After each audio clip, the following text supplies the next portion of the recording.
Hola, ¿cómo están? Muy buenas noches, bienvenidas, bienvenidos a CNN Prime, un lunes, y el lunes comienza la semana política como cada noche después de CNN Prime, con tolerancia cero y dos estupendos invitados, así es que no se pierdan el programa. Pero comencemos de inmediato con estos titulares. 17 personas son formalizadas en el caso FACTOP. Todo esto en el Centro de Justicia, entre ellos los hermanos Jalaf, ex ejecutivos de la Reinvial, los abogados Luis Hermosilla y María Leonarda Villalobos. Algunos de los delitos que ha imputado el Ministerio Público son soborno, lavado de activos y administración desleal. El Partido Republicano presentó un requerimiento ante el Tribunal Constitucional para que la senadora Isabel Allende cese en el cargo tras la frustrada venta de la casa del expresidente Allende. Desde el gobierno afirmaron que no ven la utilidad de esta acción, ya que no hubo, dicen, consecuencias patrimoniales, transferencias ni pagos. En tanto, la Cámara de Diputados aprobó una comisión investigadora por el caso. En temas internacionales, la situación provocada por los incendios en California se torna cada vez más crítica. El aumento de vientos en la zona está dificultando el combate de las llamas. Al menos 24 personas han muerto y una decena está desaparecida. Y en el deporte, malas noticias para el equipo chileno de Copa Davis es que tras caer eliminado en la primera ronda del Australian Open, Alejandro Tavilo señaló que no estará presente en la serie contra Bélgica en febrero debido a una lesión en su espalda.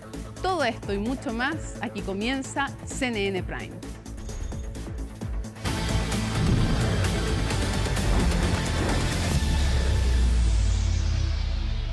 Bueno, la Cámara de Diputados aprobó esta jornada la creación de una comisión investigadora para indagar los actos realizados por el gobierno en la fallida compra de la casa del expresidente Salvador Allende.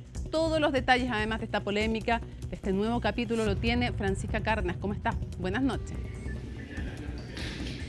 Hola Mónica, ¿cómo estás? Muy buenas noches. Sí, por 74 votos a favor y 30 en contra, 10 abstenciones, es que finalmente se aprobó esta comisión investigadora, especial investigadora, que se va a constituir durante la próxima semana para ver todo lo que tiene que ver y analizar por parte de los parlamentarios en su labor fiscalizadora este caso, el caso de la fallida compraventa del expresidente Salvador Allende y específicamente la situación de la senadora Isabel Allende, que además ha habido varias críticas durante esta jornada y también varias reacciones, principalmente incluso desde el gobierno por este requerimiento también que se hizo oficial por parte del Partido Republicano y que fue ingresado al Tribunal Constitucional. Ahora queda esperar, dicen los parlamentarios, la resolución del TC, del Tribunal Constitucional, y si se acoge o no, y si se acoge ya la profundidad de esto y el análisis que se va a hacer para ya los próximos meses. Eso podría ser en varias semanas o en varios meses más. Pero por ahora los parlamentarios también van a constituir ya la próxima semana esta comisión especial investigadora y que fue aprobada además con varios votos del oficialismo y abstenciones también de distintos sectores del oficialismo, excepto desde el Partido Socialista, donde han calificado constantemente, y también desde del Partido Comunista, que es una persecución política a la familia Allende luego de esta fallida compra-venta. Desde el Ejecutivo también han dicho que finalmente no se llegó a concretar, y así lo han mantenido esta postura durante los últimos días, y así también lo dijo durante esta jornada la vocera subrogante Aysén Echeverry, que se está en este proceso de resiliación, que se utiliza este concepto jurídico, digamos, para hablar de que se está dejando sin efecto este proceso de compra-venta. Pasemos a escuchar parte de las reacciones durante esta jornada.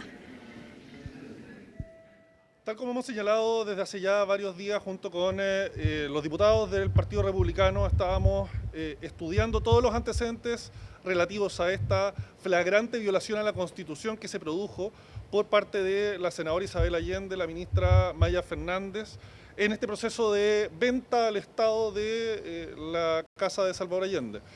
Esto es algo escandaloso porque viola evidentemente y flagrantemente la Constitución, y por eso hemos llegado a la conclusión de que procede la presentación ante el Tribunal Constitucional de todos estos antecedentes para que resuelvan la cesación en el cargo de la senadora Isabel Allende.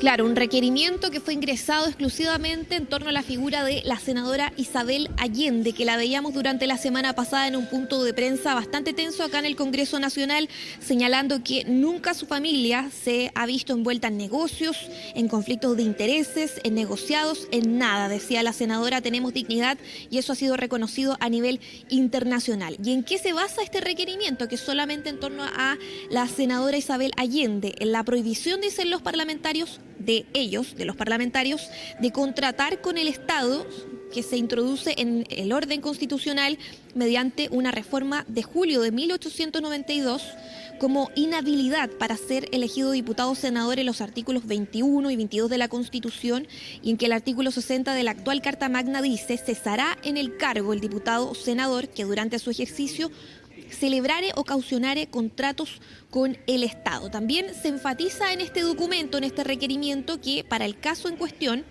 contrato de compraventa con el fisco de Chile, dicen ellos, no hay en dicha normativa ningún artículo que disponga que el contrato no queda perfecto con el cumplimiento de los requisitos que exige el derecho común, es decir, el derecho civil.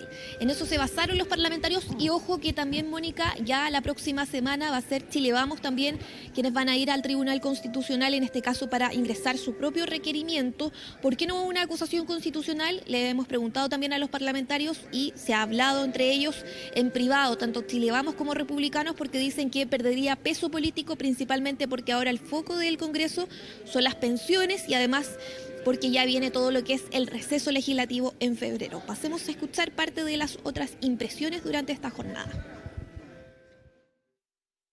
Y la Constitución es clara. Cuando un parlamentario contrata con el gobierno debe perder el escaño. Nosotros también vamos a ir al Tribunal Constitucional para que el Tribunal Constitucional determine que lo que aquí ocurrió es una transgresión a la Constitución y que por lo tanto la senadora Allende debe cesar en sus funciones. Esta es una oportunidad para que el Tribunal Constitucional demuestre que en Chile sí hay justicia constitucional, para que demuestre de que el tribunal, aunque compuesto políticamente, porque algunos de sus miembros son nombrados directamente por el gobierno, va a poner a la justicia constitucional por delante. De que aquí no hay personas que están por sobre la ley y la Constitución, aunque sean ministros, aunque sean parlamentarios. Bueno, que han dicho desde el Ejecutivo, desde el Palacio de la Moneda, Mónica, que no ven utilidad en este requerimiento ingresado durante esta jornada por parte del Partido Republicano. ¿Por qué no lo hicieron en conjunto con Chile Vamos? Porque habían algunas diferencias. Chile Vamos en su momento quería ir primero a la Contraloría.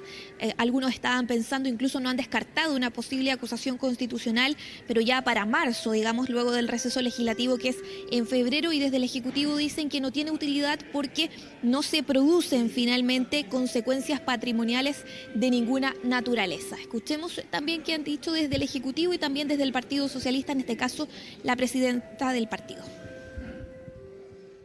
No he escuchado ni visto lo que me señala usted respecto de republicanos, pero la verdad es que como Partido Socialista hemos sido enfáticos en señalar que somos respetuosos de la institucionalidad. Aquí hay instituciones que deben pronunciarse o pueden pronunciarse y no tengo nada más que agregar. Nosotros como gobierno la verdad es que no vemos la utilidad de la acción, entendiendo que aquí no se produjo consecuencias patrimoniales, ni transferencias de propiedad, ni pagos de ninguna naturaleza, como parte de un contrato de derecho público que está sujeto a muchas formalidades. Junto con eso, y entendiendo que el proceso se condujo no de la manera en que esperábamos que se condujera, se hicieron valer las responsabilidades políticas del caso con la salida de la ministra de Bienes Nacionales, una decisión que, lo decíamos la semana pasada, no es baladí, es una decisión importante y que da cuenta de la importancia que como gobierno le estamos dando a este tema. Claro, un inmueble, Mónica, que fue adquirido por Salvador Allende en 1954, que si bien es un símbolo histórico en nuestro país, como dicen algunos parlamentarios, de todas maneras se ha convertido en un foco de críticas, al igual que estos dineros que se querían utilizar también como parte del presupuesto para adquirir la casa del expresidente Elwin. Así que nos vamos a quedar atentos a eso, al requerimiento ingresado al Tribunal Constitucional por parte de republicanos y también de qué manera se va a constituir esta comisión especial investigadora que va a integrar a 13 parlamentarios, uno de cada comité parlamentario y de cada bancada, también en representación de cada sector político, y que no es por sorteo, sino que más bien cada comité, digamos, va a tener un representante en esta comisión investigadora, Mónica. Muchísimas gracias, Francisca, por toda la información desde el Congreso Nacional. Buenas noches. Buenas noches.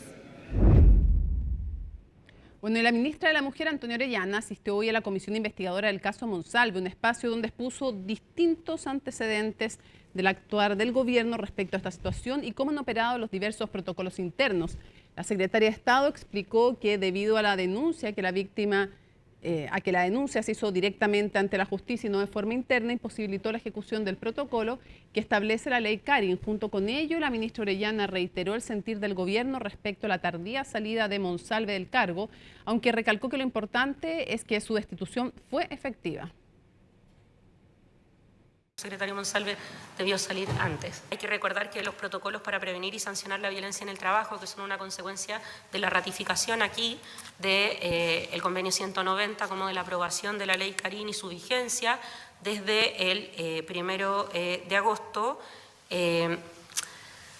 permiten que se dé inicio a un sumario cuando la autoridad conoce de oficio que se inició una investigación en sede penal, ¿cierto? Porque en este caso la denuncia se realizó en sede penal. En ese sentido, los sumarios que se han instruido desde el Ministerio del Interior están radicados primero en el Ministerio del Interior y luego, a propósito de la conmoción y connotación pública de este caso, fueron solicitados y entregados a la Contraloría General de la República.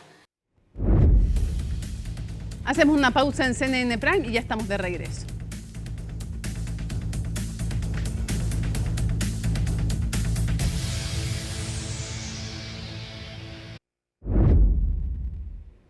Bueno, la inédita formalización a 8 ejecutivos de la Larraín Vial marcó la jornada en el Centro de Justicia. Vamos a revisar esa información en la siguiente nota. ¿Pagamos el aire acondicionado? ¿Molesta? No, por favor. Ni un abogado más cabía en una de las audiencias más multitudinarias de los últimos años, hasta donde llegaron los 17 imputados que, a diferencia de la temperatura al interior de la sala, no tuvieron tan calurosa bienvenida. ¿Qué tiene que decir? Que nos dejen pasar, por favor. No van a hablar ahora. Felipe. ¿Qué espera de esta jornada? No van a hablar nada. No vamos a hacer ningún tipo de declaración. Algunos sin declaraciones, como los altos ejecutivos de la Larraín Vial, que llegaron por primera vez a tribunales para enfrentar cargos en su contra, o antiguos formalizados del caso Audio. Patricio, ¿sigues trabajando con funcionario público? Como Patricio Mejías, del Servicio de Impuestos Internos, llegaron también los hermanos Álvaro y Antonio Jalaf junto a sus abogados, con algo más que decir. No vamos a dar ningún tipo de permiso. Claro, pero la Fiscalía sí ha hecho bastante investigación. No vamos a hacer ninguna declaración ahora. Le vuelvo a insistir. No vamos a hacer ninguna declaración ahora. Todas las declaraciones terminan la audiencia. No tenemos nada cuando somos inocentes. Yo vengo a ponerme a la disposición, como cualquier chileno debe hacerlo. Estamos tranquilos, confiamos en la justicia y mis abogados van a demostrar que soy inocente y también demostraremos que todo lo que se ha transmitido a través de la prensa, de forma soberbia e irresponsable, quedará claro que era totalmente falso. Fue la antesala de una audiencia que se repletó no solo de acusados. Cerca de 300 personas, entre equipos jurídicos y familiares, tuvieron que ser desalojadas al inicio para reorganizar el ingreso al que finalmente solo accedió un centenar. Un grupo de imputados, de hecho, se conectó desde otra sala. Ahora sí, señor fiscal. Nos vamos a dividir entre los distintos fiscales comparecientes la comunicación de los distintos hechos. 182 páginas y 13 hechos de formalización preparó la Fiscalía. El origen, los hermanos Ariel y Daniel Sauer, quienes junto a Rodrigo Toppelberg crearon el holding Sum Capital, compuesto por 3 sociedades, una de ellas Factop S.p.A., la que habrían utilizado para defraudar.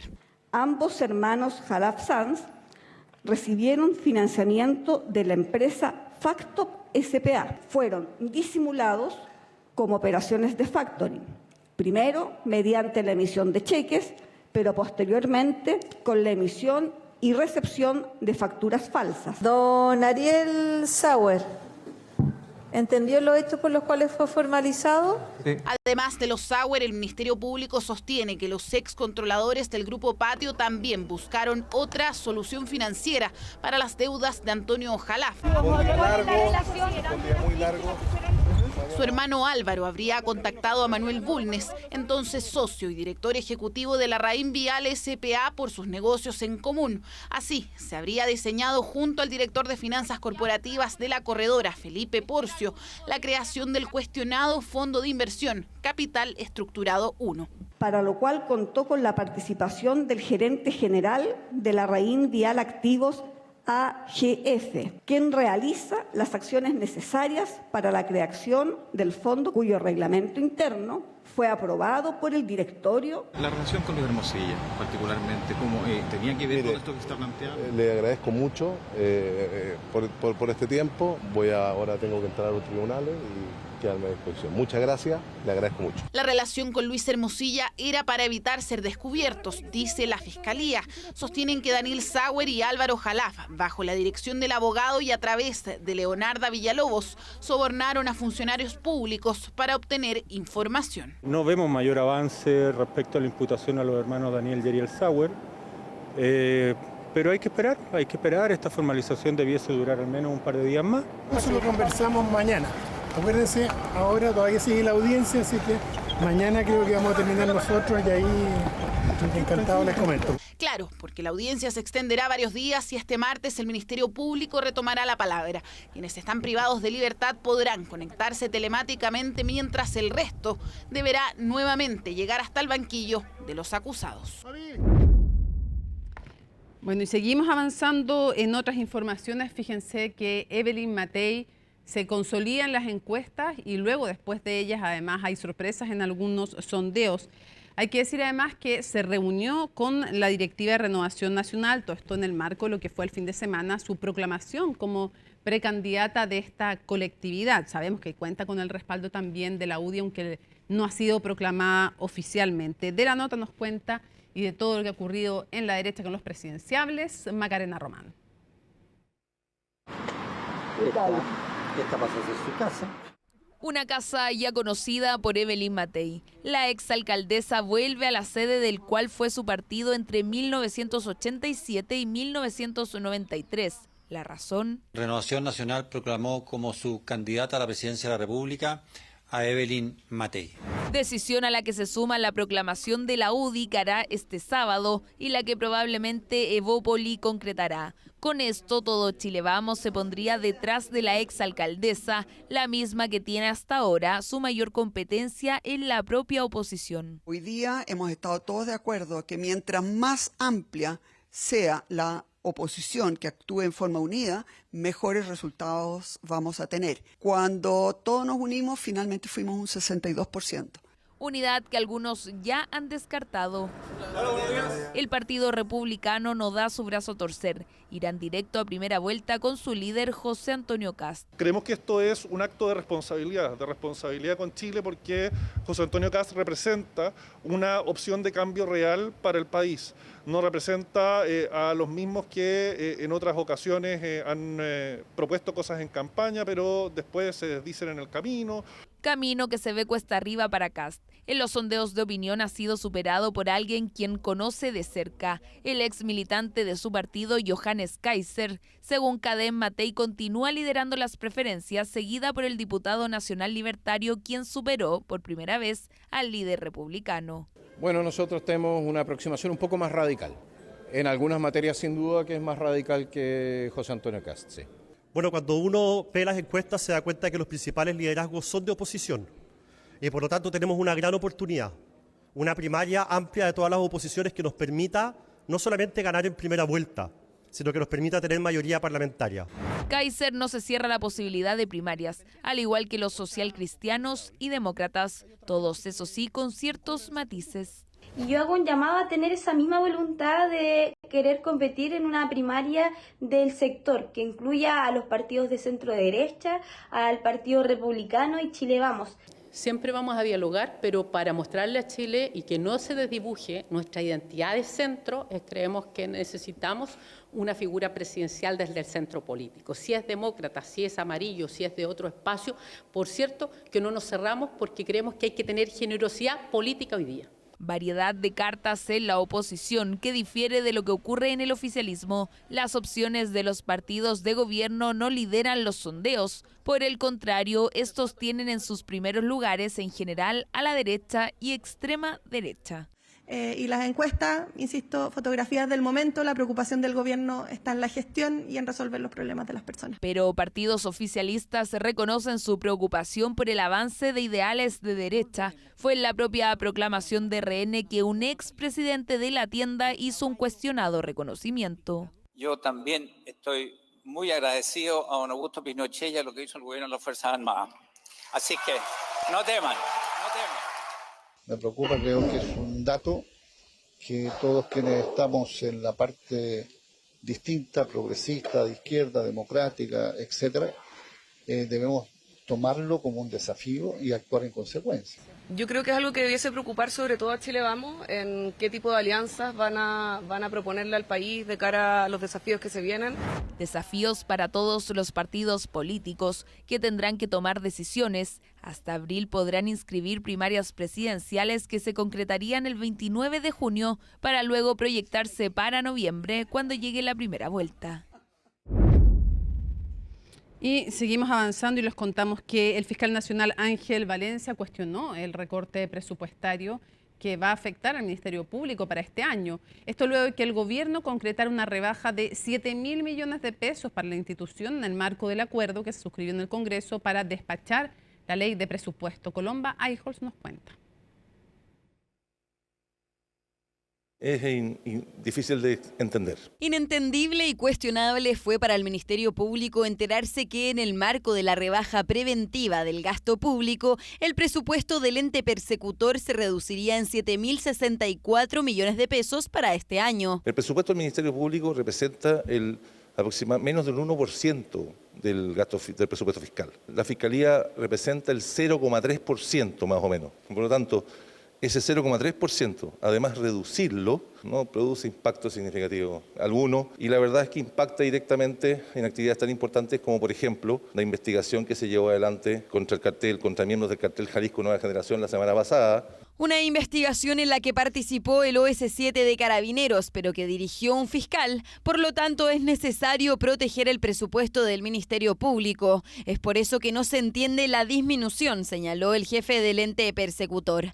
Ahora, ¿cuál fue la explicación que entregaron las autoridades de gobierno en el marco de esta reducción producida a partir del acuerdo parlamentario para concretar un recorte del gasto público de 600.000 millones de pesos en aras de despachar la ley de presupuesto? Fue mandatado por la ley, no es un tema que haya sido de elección o respecto del cual el Ejecutivo tuviera un margen de flexibilidad. Se estableció en una glosa en el Tesoro Público que tenía que aplicarse como reducciones parejas en los subtítulos presupuestarios. Como parte de ese acuerdo se excluyeron algunas instituciones. Se excluyeron en particular los servicios de salud, policías de carabineros y de investigaciones, gendarmería, el sistema escolar, concesiones y subsidios a la vivienda. Según el mismo acuerdo que se suscribió en el marco de la Comisión Mixta de Presupuestos, el Ministerio Público no fue parte de las instituciones excusadas de un recorte presupuestario. ¿Pero por qué? Tomando en cuenta que sí lo fueron Carabineros, la PDI y Gendarmería. Los ingresos del Estado estaban mal calculado y por eso que se produjo la rebaja de 600 millones, fueron los datos técnicos. Ellos preferían tomar la decisión dejando expresamente claro algunas excepciones. Ahora lo que ellos hagan obviamente es una responsabilidad de ellos. Si usted me pregunta a mí, yo habría bajado los presupuestos, por ejemplo, que nosotros discutimos mucho que eran excesivos en materia de cultura. Es re fácil sacarse los balazos acá, la gente nunca asume las responsabilidades y le voy a hacer así, que no me guste. Esto es compartido al final del día porque esto fue algo que la oposición exigió rebajar el gasto. Nunca dijeron no incorpora al Ministerio Público. No lo dijeron. De hecho, está el acuerdo que no incorpora al Ministerio Público. Ahora, ¿era la intención de la oposición excluirlo? No.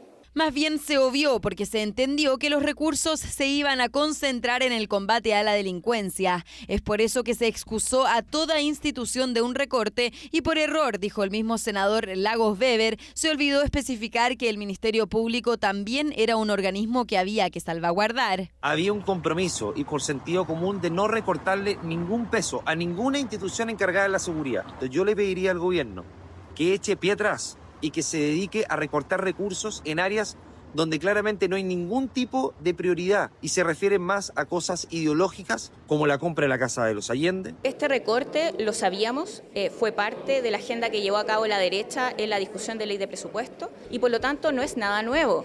A mí me asombra en realidad que la derecha venga a hacer un escándalo respecto al recorte presupuestario que fue solicitud de ellos en la discusión de ley de presupuesto. Ante las solicitudes principalmente provenientes de la oposición para reconsiderar el recorte del gasto en el Ministerio Público, el ministro de Hacienda, Mario Marcel, aclaró que la ejecución presupuestaria tiene márgenes de flexibilidad durante el año, lo que permite ir absorbiendo situaciones que se pueden producir en alguna institución, en este caso el Ministerio Público.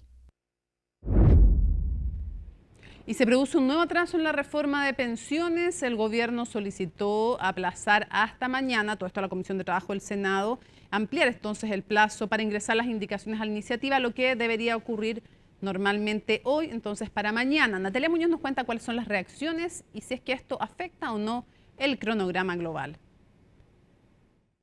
Siempre a última hora surgen algunas dudas, más allá de los afinamientos técnicos. Dudas que obligaron a que el gobierno pida más plazo para ingresar las indicaciones de la reforma de pensiones. Se esperaban para este lunes, pero finalmente estarían este martes. Extensión en un día en una semana clave. Hubiera sido bueno que hubieran ingresado el día de hoy. Bueno, eso van a ingresar el día de mañana, se puede retrasar algo el proceso, pero obviamente tratar de resolver los problemas pendientes. Hubiera sido mucho mejor que hubieran ingresado. No ocurrió, bueno, veremos qué pasa mañana. Hacer un llamado al gobierno, al Ministerio del Trabajo y al Ministerio de Hacienda para que se preocupe de que las indicaciones efectivamente contengan sin ningún tipo de duda los caminos de acción que la Comisión de Trabajo del Senado ha propuesto. Indicaciones que serán anunciadas un día antes del inicio de las votaciones en la Comisión de Trabajo del Senado. ¿Por qué se atrasaron? Los proyectos de pensiones tienen varias derivadas técnicas y lo que se está pidiendo es que mañana, en vez del día de hoy, se ingresen, considerando algunos afinamientos técnicos legislativos que hay que hacer. Si uno ve un día más dentro de una negociación que se ha demorado 10 años por tratar de desentrabar una reforma a las pensiones, no debiera ser dificultad. Necesitamos un poquito más de espacio para poder asegurar que las indicaciones lleguen suficientemente elaboradas y perfeccionadas para que no haya problemas en la discusión legislativa. El calendario es muy apretado. Miércoles vota la Comisión de Trabajo para que el lunes sea la Comisión de Hacienda la que revise la reforma y si todo va bien esa misma semana sea votada en la sala del Senado. Habría un acuerdo en que 4,5% de la cotización vaya a cuentas individuales y 1,5% se destinará a un préstamo reembolsable para financiar la garantía de 0,1 UF por años cotizados. Aparte de esto, el equivalente a 0,5% iría de manera permanente al bono tabla para compensar la mayor expectativa de vida de las mujeres. Donde tenemos diferencia es en los requisitos que se están estableciendo para acceder a estos beneficios. ¿Cuál es? El bono garantía, que es 0,1 UF por cada año que usted ha ahorrado en el sistema de AFP. Pues la derecha está elevando en demasía los requisitos. A nosotros nos llama mucho la atención porque esperábamos que el Ejecutivo pudiese llegar con un paquete muy macizo de indicaciones. Ya es demasiado el tiempo que se ha dado para poder mejorar las pensiones. Creo que eso nos requiere dilatar aún más. De forma paralela, diputados oficialistas barajan nuevas ideas. Una de ellas, presentar un proyecto de reforma constitucional que permita incluir una cuarta papeleta en las elecciones presidenciales de 2025, en donde se le consultaría a la ciudadanía si desean que las AFP sigan gestionando sus fondos de pensiones. Nuestro foco hoy día está en generar ese acuerdo y en generarlo, como le decía, durante el mes de enero.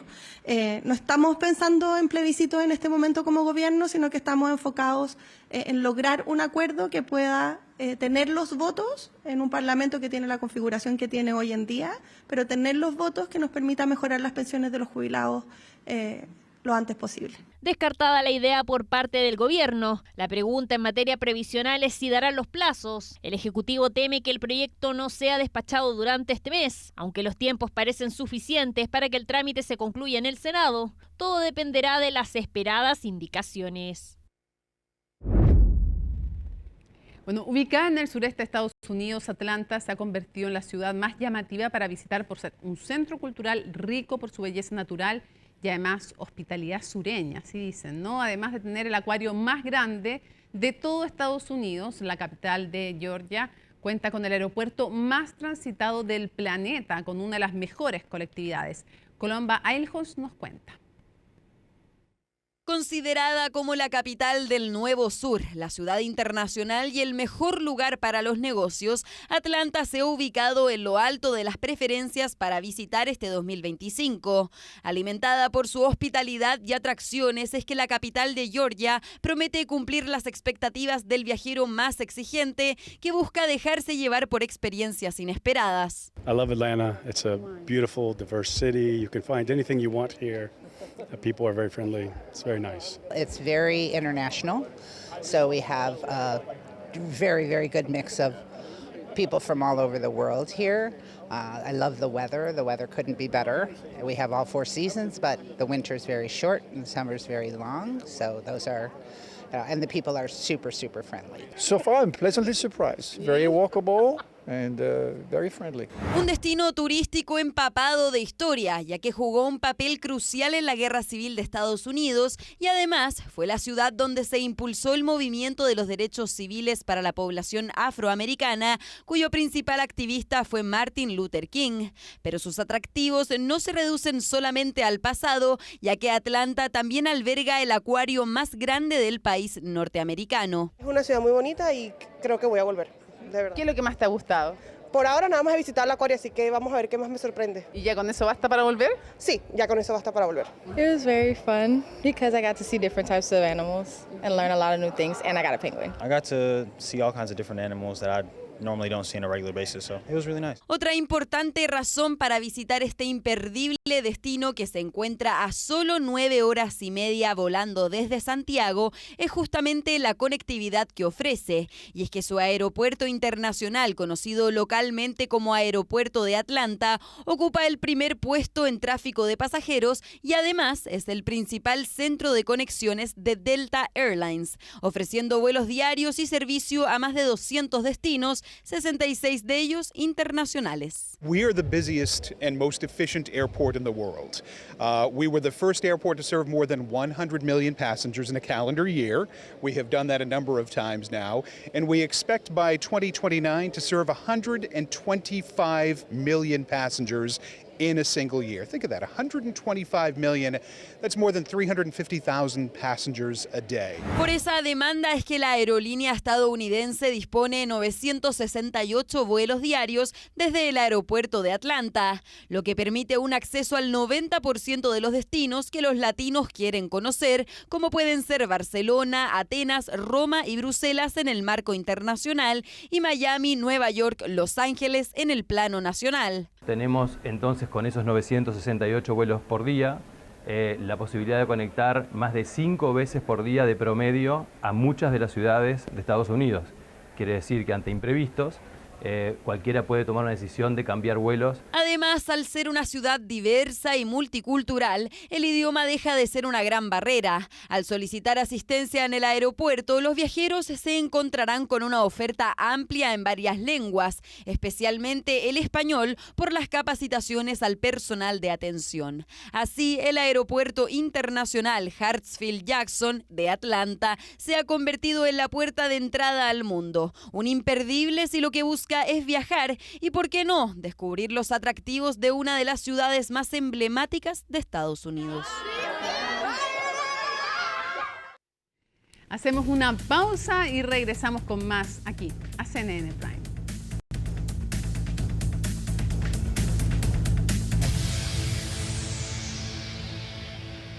Volvemos con Alicia Contreras, nuestra editora internacional, con todas las noticias. ¿Cómo estás? Terrible en Estados Unidos. Terrible, la situación es crítica en Los Ángeles debido a estos incendios. Ya van 24 muertos.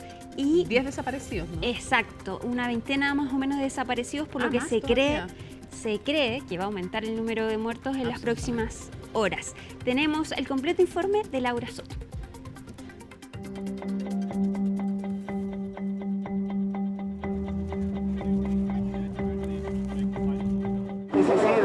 El colegio de Pasadena. Lo que está pasando aquí es algo hermoso.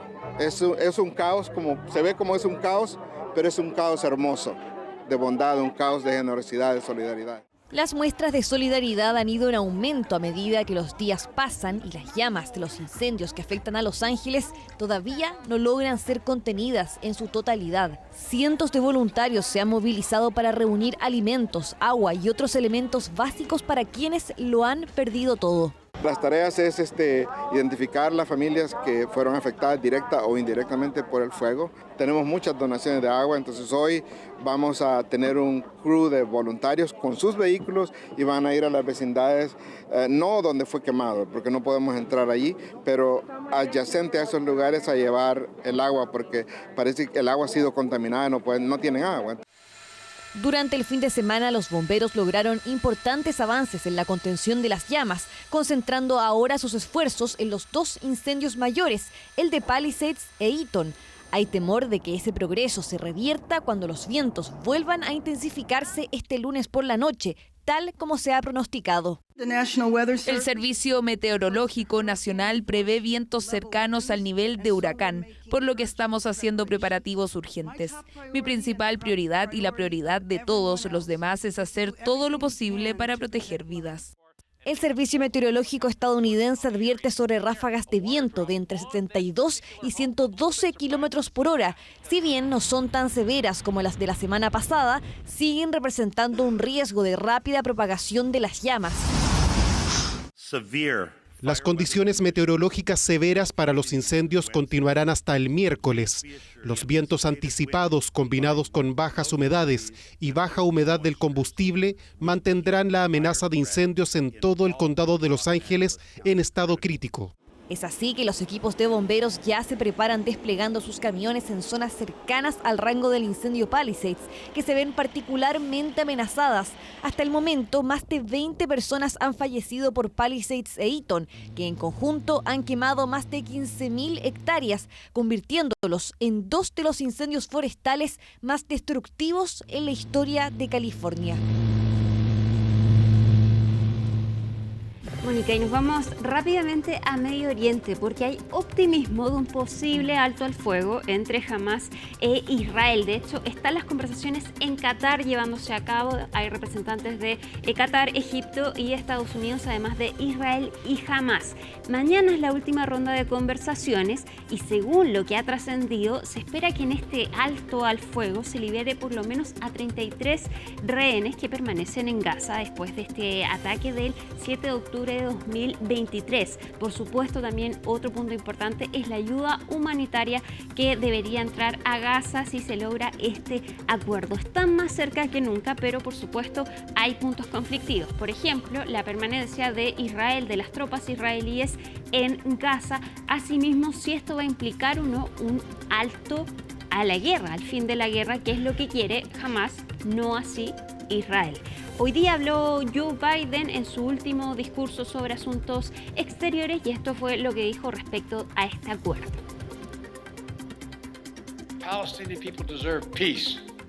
El pueblo palestino merece la paz y el derecho a determinar su futuro. Israel merece la paz y una seguridad real. Los rehenes y sus familias merecen reunirse. Por eso estamos trabajando urgentemente para cerrar este acuerdo. Y nos vamos al otro conflicto, Ucrania con Israel, Rusia más bien, porque hoy Ucrania confirmó entonces la captura de estos dos soldados norcoreanos. Durante el fin de semana confirma esta captura, muestran imágenes y acá lo que pretende el presidente de Ucrania, Volodymyr Zelensky, es negociar con estos dos soldados la liberación de soldados ucranianos que están detenidos en Rusia. También es importante que se conozca esta captura porque, según Corea del Sur, los combatientes norcoreanos están obligados a suicidarse para evitar su captura. Eso es lo que dice la inteligencia surcoreana. De los 10.000 combatientes norcoreanos que están combatiendo en esta guerra entre Rusia y Ucrania, 300 ya habrían muerto y 2.700 estarían heridos. Y esto es porque no conocen cómo se está combatiendo, no tienen entrenamiento militar respecto de la guerra moderna. De hecho, según Corea del Sur, atacan drones, lo cual es inútil.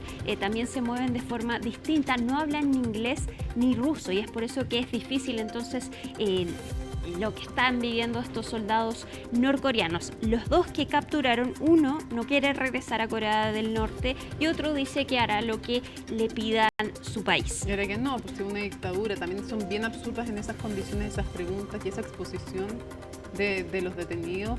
Es bien absurda. ¿Qué libertad puede tener alguien en esas condiciones para contestar y devolverlo además a una dictadura? Exacto, y de hecho están heridos. Hay uno que tiene la mandíbula herida y otro la pierna, entonces tampoco están en buenas condiciones. Escuchemos lo que dijo el presidente ucraniano. El Servicio de Seguridad de Ucrania sigue trabajando con los prisioneros de Corea del Norte. Uno de ellos ha manifestado su deseo de quedarse en Ucrania, el otro quiere regresar a Corea del Norte. Si Kim Jong-un se acuerda de estos ciudadanos y puede organizar un intercambio de nuestros soldados detenidos en Rusia, podremos trasladarlos. Sin duda habrá otros prisioneros de Corea del Norte. Estoy agradecido de todas nuestras unidades que responden el Fondo de Intercambio para Ucrania. Mónica, y vamos a terminar con las siguientes imágenes. Un terremoto en Japón, 6,9, obligó a levantar una alerta de tsunami en la zona. Ocurrió este epicentro en el suroeste de Japón, 6,9. Estas son las imágenes que captó la televisión japonesa. Se registraron olas de 1 metro de altura que llegaron 30 minutos después de este sismo que se registró a las 9 de la noche en Japón. De todas formas, finalmente se cancela esta alerta de tsunami, pero de todas formas se recomendó a la población no acercarse a la costa. 6,9 este sismo en Japón, que es considerado un terremoto, y estas son las imágenes que dejó entonces este movimiento. Bien, bueno, descartado obviamente para acá, eso Sí. se chequea de inmediato, no era ni la profundidad ni la magnitud relevante como No. para poder producir un tsunami. 30 kilómetros de profundidad, entonces igual de todas maneras se sintió fuerte en la zona. Ya había también, ¿te acuerdas que hubo un momento del año pasado en que Japón había anunciado un mega terremoto y estaba alertando a la ciudadanía? Eso todavía no ha ocurrido, pero claro, 6,9 de todas maneras alertó a la población inmediatamente. Además fue en la noche, entonces también eso repercute más en la población. Obviamente, y te iba a decir respecto de lo primero, respecto de, vamos a estar muy atentos a ver si se produce ese anhelado alto al fuego en Gaza. Las imágenes que vemos son desgarradoras, la pobreza, la miseria en la que están viviendo. Ya no sé qué más pueden seguir bombardeando y destruyendo, porque lo que había está en el suelo. En realidad es un país, o bueno, no puede ser todavía considerado un país porque tiene el reconocimiento, debiera tener el reconocimiento internacional, pero no se logran constituir como Estado, en fin, a raíz de la ocupación israelí, pero es súper tremendo. Y hay que fijarse siempre en el rol que está jugando Qatar. Qatar está empezando a ser un actor regional mucho, o sea, su influencia no es proporcional a su tamaño, ha tejido redes, ya ha ido creciendo en influencia. Hay que fijarse siempre en dónde está, en varios conflictos en que está interviniendo como mediador. Mañana es la última ronda de negociaciones, mañana martes, y además Benjamín Netanyahu invitó a los familiares de los rehenes, entonces se espera que quizás pueda haber un anuncio importante. Ojalá. Ya pues, Alicia, muchísimas gracias por toda la información, y juntas vamos a despedir entonces también CNN Prime. Vamos, pero ojo con una cosa, viene Tolerancia Cero. No me la pierdo. No, va a estar el senador Galilea, el senador Insulza también, así es que en medio de toda esta negociación de las pensiones, proclamación además presidencial en el Consejo General de Renovación Nacional, bien noticioso, así que súper noticioso. Muchísimas gracias, Alicia. Despedimos juntos lunes 13 de enero, así estuvo nuestro país y el mundo, como lo revisamos. Somos CNN Chile. Buenas noches.